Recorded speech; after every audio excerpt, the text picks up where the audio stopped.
Hi, I'm Seamless, and this is the 7th 75K tutorial. Actually, this is the second time I recorded this, because the first time I managed to do it without mic audio. Good job, me. Anyway, this one it's a Joe Ford sound. It was requested by AC131333131, a whole bunch of numbers. 21217, that's his name, AC21217. And it was a guitar kind of plucky sound that was used during the drop and also during the rise of, I think it was Distilled, the track.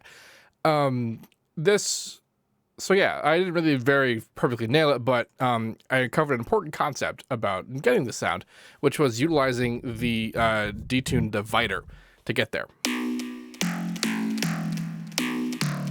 Anyway, that's the sound.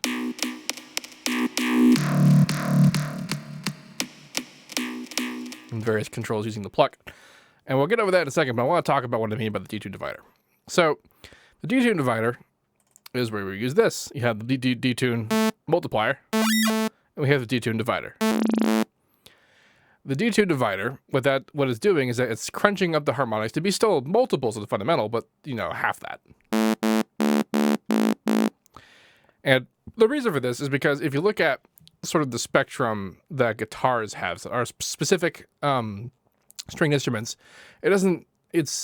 there's kind of two ways to think about it. You can either think about it as the fact that the sub-harmonic isn't really represented super well, or that the frequencies are a bit more crunched together than they should be. And this is one way that you can crunch them together. And then that was doing that, and then the rest of it was shaping particular plucky movements and shaping also the local EQ to have a particular harmonic presentation that a guitar would normally have. And this is just by ear, mostly shaping it to stuff. I also screw with the phase. I noticed that the phase is messed up in lower harmonics, but not in the higher harmonics.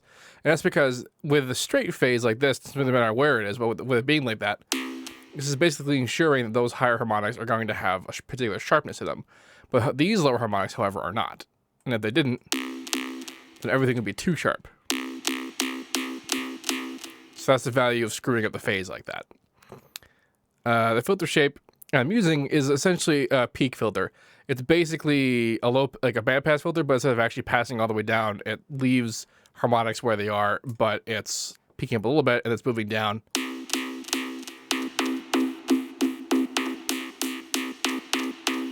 give it kind of pluck. I'm also doing the big pitch fall, which is just current, pluck kind of idea that I like to use. I have the envelope granularity all the way off to ensure that it's its sharpest without it on. You can see that it's not very, it's going through less pitches, but then if I go, it tries harder to adhere to what the actual original envelope was.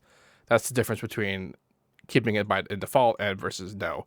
I mean, it says no envelope granularity, but it's actually more envelope granularity. But what it is less time, because it is time-based. It's essentially sampling the curve, and less time means it's more samples, more accurate, that kind of thing. I'm not using phase randomness. I'm not even using unison. I have reverb and delay on.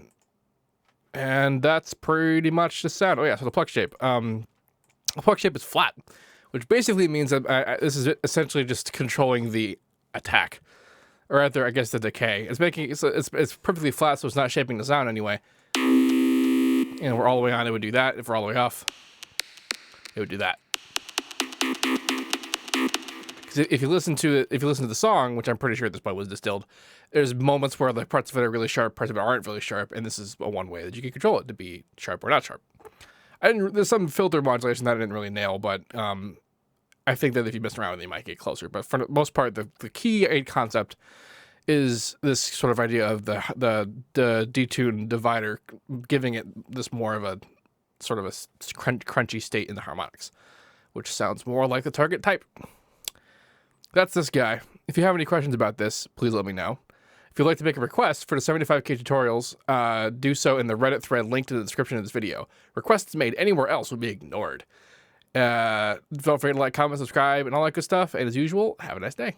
Also, this patch is available for download in the description of this video.